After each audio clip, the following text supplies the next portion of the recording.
ሰላም ውድ የአጅር ቤተሰቦች እንዴት አላቸው? የአገር ውስጥና ዓለም አቀፍ መረጃዎችን እንደሚከተለው አቅርብላቸዋለሁ። መልካም ቆይታ። በምዕራብ ትግራይ ቅዳሜ ዕለት በነበረው ግጭት በመቶዎች የሚቆጠሩ ሰዎች ወደ ሱዳን መሰደዳቸውን ኤኤፍፒ ዘገባ። ቅዳሜ ዕለት በሱዳን ወሰን አቅራቢያ በምዕራብ ትግራይ ከባድ መሳሪያዎችና ድሮኖች ያካተተ በነበረው ግጭት በመቶዎች የሚቆጠሩ የትግራይ ክልል ነዋሪዎች ወደ ጎረቤት ሱዳን መሰደዳቸውን የሱዳን የጸጥታ የሕክምናና የአካባቢ ምንጮች ጠቅሶ ኤኤፍፒ ዘገበ። በኢትዮጵያ ሀገር መከላከያ ሰራዊትና በትግራይ ኃይሎች መካከል የተካሄደው ግጭት በዚያው ዕለት ማብቃቱን የዜና ኤጀንሲው ጠቀሳቸው የአካባቢና የጸጥታ ምንጮች አስታውቀዋል። የህወሓት ከፍተኛ ባለስልጣናት አቶ አማኑኤል አሰፋ ለኤኤፍፒ እንደተናገሩት ውጊያው በምዕራብ ትግራይ ሸረሪን አካባቢ ከጠዋቱ 12 ሰዓት ገደማ ተጀምሮ እስከ ምሽቱ 11 ሰዓት ድረስ መቀጠሉን ገልጸዋል። ጉዳቱ መጠን በውል ባይታወቅም ውጊያ በዕለቱ መቆሙን የአንድ የጸጥታ ምንጭ ለዜና ወኪሉ ተናግረዋል። ኤኤፍፒ እንዳመለከተው ወደ ሱዳን የወሰን ከተማ ሐምዳይት ከደረሱ ሰዎች መካከል የቆሰሉ ታጣቂዎች ይገኙበታል። የሱዳን የጸጥታ ምንጮች በሚገኝ የጤና ጣቢያ የመጀመሪያ ደረጃ ሕክምና ከተደረገላቸው በኋላ በሱዳን ወደ 15 ኪሎ ሜትር ያህል ርቃ ወደምትገኘው አልሃሻባ ሌላ ስማ መንደር 8 ተዘዋውረዋል። ይህ መጠለያ ከ2018 እስከ 2015 ዓ.ም በትግራይ በነበረው ጦርነት ወቅት የተፈናቀሉ በሺዎች የሚቆጠሩ ተፈናቃዮች የተጠለሉበት ነው። የጸጥታ ምንጩ አክለውም ለኤኤፍፒ እንደገለጹት አልሃሻባ ከህወሓት ጋር ቁርኝት ባለው ሰራዊት ሰባ አርሚ 7 ለተባለው የታጠቀ ቡድን እንደ አስተዳደራዊ ማዕከል ያገለግላል።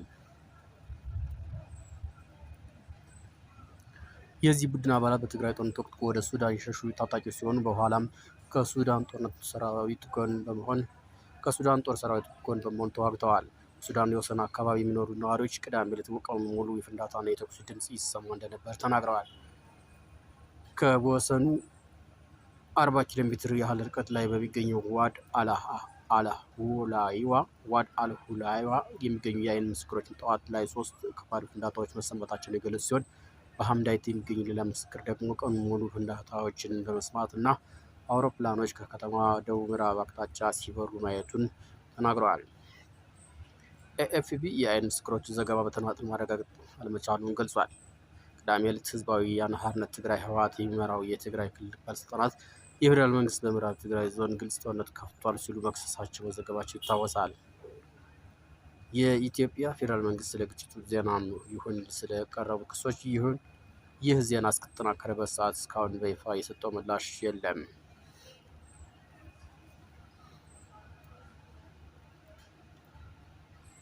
በድጋሚ እያገረሸ ያለው ውጥረት እና የሰብአዊ ቀውስ ስጋት በኢትዮጵያ ትግራይ ክልል አቅራቢያ የተቀሰቀሰው አዲስ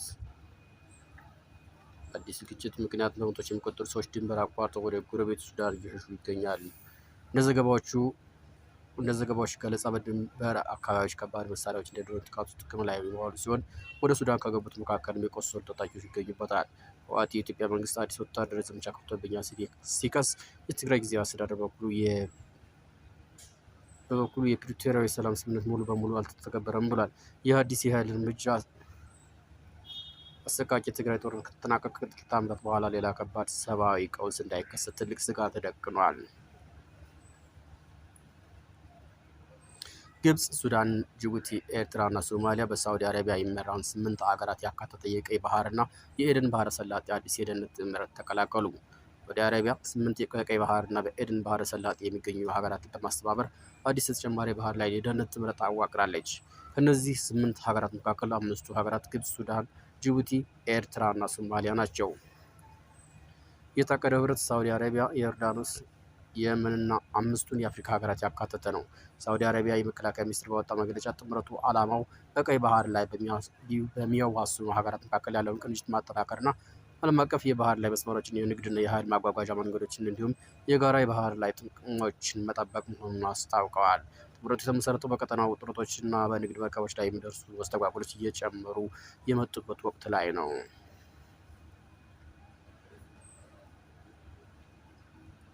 በጻድቃኔ ማርያም ገዳም በደረሰ ድንገተኛ ርዕደ መሬትና የመሬት መንሸራተት አደጋ የ14 ሰዎች ህይወት አለፈ። ታላቋ ገዳም በጻድቃኔ ደብረ ምጥማቅ ቅድስት ማርያም ገዳም ከክረምቱ መግባትና ከከፍተኛ ዝናብ ጋር ተያይዞ በተከሰተ ድንገተኛ ርዕደ መሬትና የመሬት መንሸራት አደጋ የ14 ወገኖች ሕይወት አልፏል።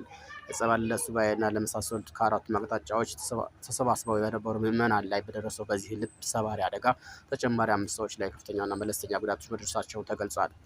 የሀገረ ስብከቱ ብፁዕ ሊቃነ ጳጳስ አቡነ ቀሌምንጦስ ወዲያውኑ በስፍራው በመገኘት ስለሞቱ ወገኖች ጸሎትና ፍትሐት ያደረጉ ሲሆን ለተጎዱት እና ላዘኑት ምዕመናን አባታዊ ጽናትን ሰጥተዋል።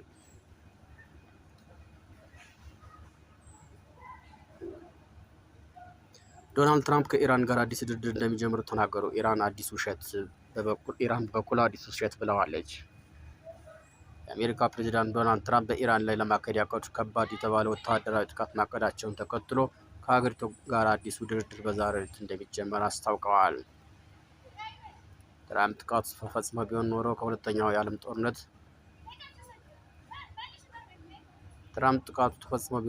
የአሜሪካ ፕሬዚዳንት ዶናልድ ትራምፕ በኢራን ላይ ለማካሄድ ያቀዱት ከባድ የተባለ ወታደራዊ ጥቃት ማቀዳቸውን ተከትሎ ከሀገሪቱ ጋር አዲስ ድርድር በዛሬው ዕለት እንደሚጀምር አስታውቀዋል።